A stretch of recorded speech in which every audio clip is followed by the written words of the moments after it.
Nah, anak-anak, kita seringkali membaca sebuah bacaan ataupun teks, ataupun juga menuliskan sebuah teks atau kalimat.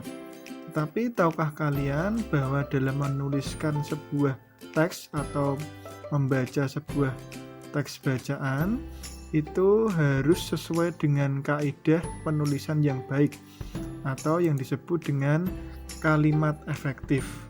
Nah, kali ini kita akan belajar mengenai kalimat efektif yang terdapat dalam suatu bacaan atau teks kalimat. Nah, apa itu kalimat efektif? Kalimat efektif adalah susunan kata yang mengikuti kaidah kebahasaan secara baik dan benar. Lalu, bagaimana syarat-syarat dalam kalimat efektif? Ada beberapa syarat. Ya. Yang pertama yaitu sesuai dengan PUEBI. Apa itu PUEBI? Yaitu Pedoman Umum Ejaan Bahasa Indonesia. Kemudian yang kedua harus sistematis. Yang ketiga ringkas atau tidak bertele-tele. Dan yang keempat tidak ambigu. Nah, lalu bagaimana selengkapnya dari keempat syarat ini? Mari kita akan pelajari bersama. Syarat yang pertama yaitu sesuai dengan PUEBI atau Pedoman Umum Ejaan Bahasa Indonesia. Yang pertama, PUEBI ini harus memperhatikan ejaan. Ejaan yaitu penulisan kata atau kalimat yang sesuai dengan pelafalan. Ya. Kemudian ada tanda baca. Dalam sebuah kalimat atau teks harus memperhatikan tanda baca seperti titik, titik dua, kemudian titik koma, tanda seru maupun tanda tanya. Kemudian kata baku. Kata baku yaitu kata yang sesuai dengan kaidah baku. Ya, contohnya ya ada kata baku dan kata tidak baku. Seperti berikut ini. Apotek dengan apotik ya. Apotek itu kata bakunya, sedangkan apotik itu kata yang tidak baku. Kemudian atlet atau atlet. Nah, ternyata kata bakunya adalah atlet ya, bukan atlet. Ya, yang atlet itu tidak baku. Kemudian bus atau bis. Ternyata yang baku adalah bus memakai U ya, bukan bis. Nah, itu tadi adalah salah satu syarat kalimat efektif yaitu sesuai dengan PUEBI, memperhatikan ejaan, tanda baca maupun kata baku. Kemudian yang kedua, susunannya harus sistematis. Kenapa? Karena sebuah kalimat paling sederhana harus memiliki susunan subjek dan predikat. Nah, ini adalah unsur kalimat yang paling sederhana harus memenuhi dua minimal unsur ini, yaitu subjek dan predikat. Kemudian ditambahkan dengan objek, pelengkap, dan keterangan. Jika memang tidak ada penegasan, maka subjek dan predikat diharapkan selalu berada di awal kalimat. Ya, jadi susunan kalimat yang benar itu subjek, predikat, objek, dan keterangan seterusnya ya. Ya. Umumnya atau harusnya yang menjadi awal dari suatu kalimat adalah subjeknya dulu atau predikatnya dulu. Baru diikuti dengan keterangan ataupun pelengkap. Nah, lalu apa itu subjek, objek, predikat, dan keterangan? Subjek adalah seseorang atau pelaku yang melakukan suatu aktivitas. Sedangkan predikat itu kata kerja atau aktivitas yang dilakukan, ya, yang menjelaskan mengenai aktivitas. Sedangkan objek adalah sesuatu yang mendapatkan perlakuan atau aktivitas, ya. Sesuatu yang mendapatkan perlakuan atau mendapatkan suatu aktivitas. Sedangkan pelengkap atau keterangan adalah penjelasan atau keterangan dari suatu objek tersebut. Nah, seperti keterangan waktu, keterangan tempat, keterangan keadaan, ya, itu adalah pelengkap atau keterangan. Ya. Nah, contoh ini ada beberapa. Yang pertama, di balai pertemuan bapak-bapak sedang melakukan musyawarah. Nah, ini tidak efektif, ya. Jika kalian lihat, awal dari kalimat tersebut adalah menandakan keterangan ya, coba kita lihat susunan struktur dari SPOK-nya. Ternyata diawali dari keterangan tempat, ya. Di balai pertemuan itu keterangan tempat. Kemudian bapak-bapak sebagai subjek dan sedang melakukan musyawarah adalah predikatnya. Nah, ini tidak sesuai karena harusnya unsur dari sebuah kalimat diawali dari subjek dahulu, atau jika tidak ada subjek, predikatnya terlebih dahulu. Ya, maka kalimat efektif yang benar menjadi bapak-bapak sedang melakukan musyawarah di balai pertemuan. Nah, maka susunan dari unsur kalimat tersebut adalah subjek, predikat, dan keterangan tempat. Bapak-bapak sebagai subjek, sedang melakukan musyawarah sebagai predikat, dan di balai pertemuan sebagai keterangan tempat. Ya, objek tidak ada di sini. Ya, jadi walaupun tidak ada objek, tidak masalah, ataupun tidak ada pelengkap. Di sini yang utama dari suatu kalimat, unsur minimalnya tadi adalah harus mempunyai subjek dan predikat. Setelah itu baru ditambahi oleh unsur pelengkap atau keterangan tempat atau objek. Dan selanjutnya ada contoh lagi kalimat yang kedua, yaitu adik tidak masuk sekolah karena adik sedang demam. Nah, kalimat ini tidak efektif. Kenapa? Jika kita lihat unsurnya, coba. Ternyata terdiri dari subjek, predikat, pelengkap, subjek, dan keterangan keadaan.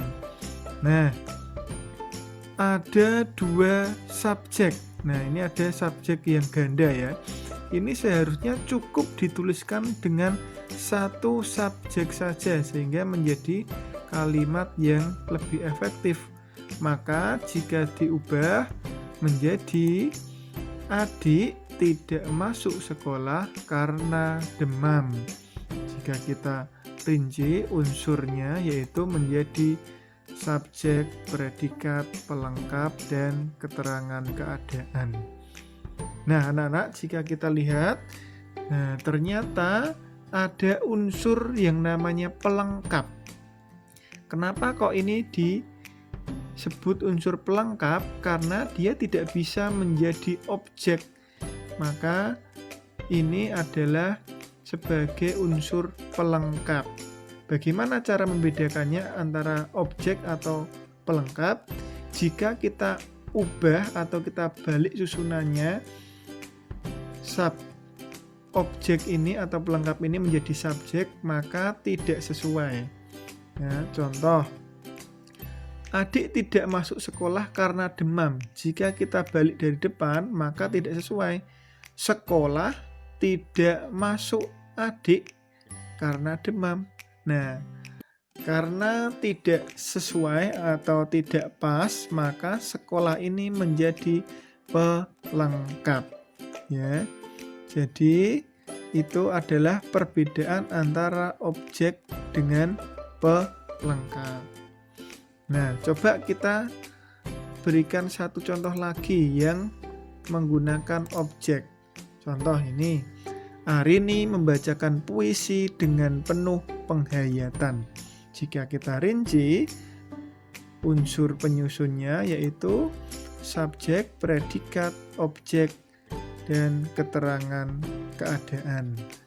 Nah, Arini sebagai subjek, membacakan sebagai predikat, puisi sebagai objek, dan dengan penuh penghayatan sebagai keterangan keadaan.